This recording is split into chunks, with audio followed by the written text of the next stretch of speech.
going? It's New Year's Eve. We're getting ready to watch the Cotton Bowl here in a few hours.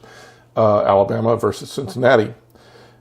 But it's cold and rainy up here today, so there's not going to be any grilling. But what we decided we were going to try is something that may be a little blasphemous to folks who I grew up with. I went to high school in San Antonio, Texas. And San Antonio, Texas in general, is well known for its barbecue, specifically its brisket. I love me a good brisket. But we're going to try something a little different today. We're going to cook a brisket in an Instant Pot and see how it turns out.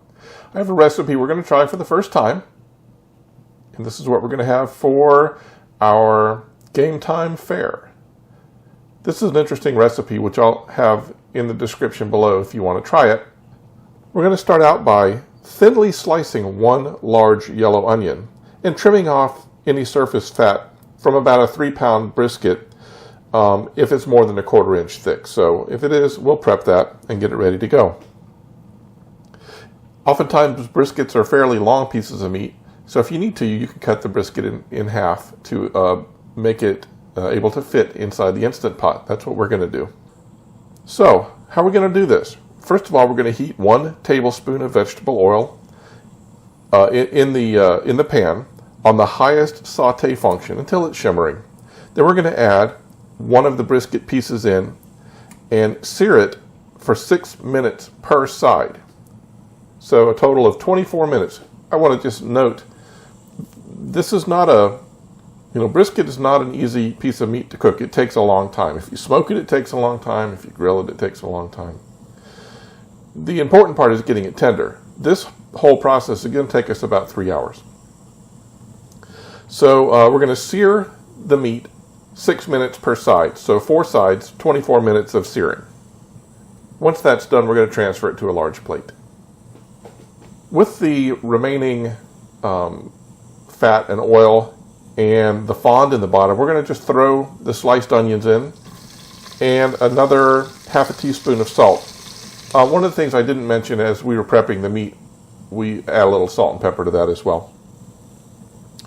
So we're going to add a ½ teaspoon of salt, the onions in the bottom, and we're going to saute this until the onions are good and soft, about 6 minutes.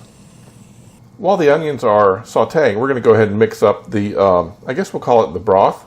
We'll call it that.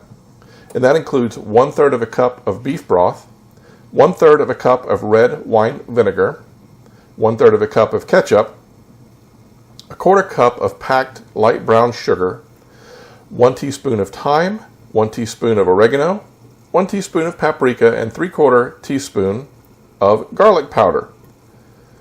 We're going to mix that broth in with the onions, and then we're just going to put the meat back in and go ahead and put the lid on and seal the pressure cooker.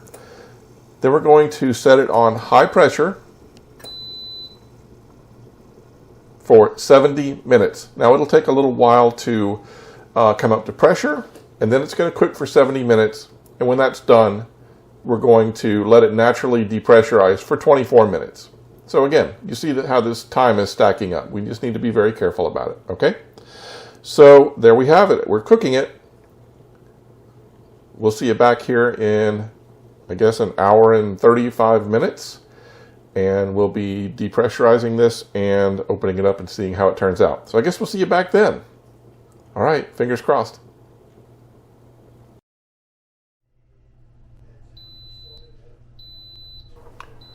All right, we finished the 70-minute cooking time, and we're going to let this naturally depressurize for 25 minutes. In the meantime, we're going to start our side dishes. We're going to make biscuits, and we're going to make some asparagus and mushrooms, and we're going to get that started right now, and hopefully we'll have all this coordinated to be done at the same time. So what happens is, once this is finished depressurizing, we're going to pull the meat out and we're going to put it on a cutting board to rest for about 10 minutes. Then we're going to cut it in a 1/4 inch slices against the grain. And at that point, we'll be ready to serve it up, hopefully right at game time. So let me go ahead and get started on these sides. All right, it's game time. As you can see, everything's ready. You ready to try some? Yes, I am. I am ready. All right, make it happen. Ooh. And I have a tiny portion because I'm not feeling 100%. Ooh, it's going to be a bigger portion than I meant. Screw it. Good? Very good. Very tasty. It looks a lot like roast beef. The kind of roast beef your mom would make when you were young. But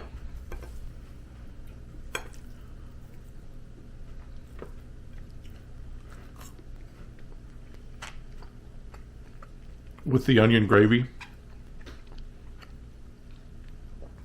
really tastes good. Super good.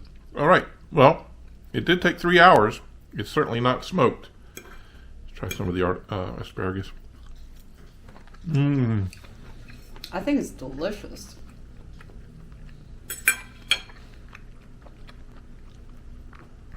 And we have biscuits.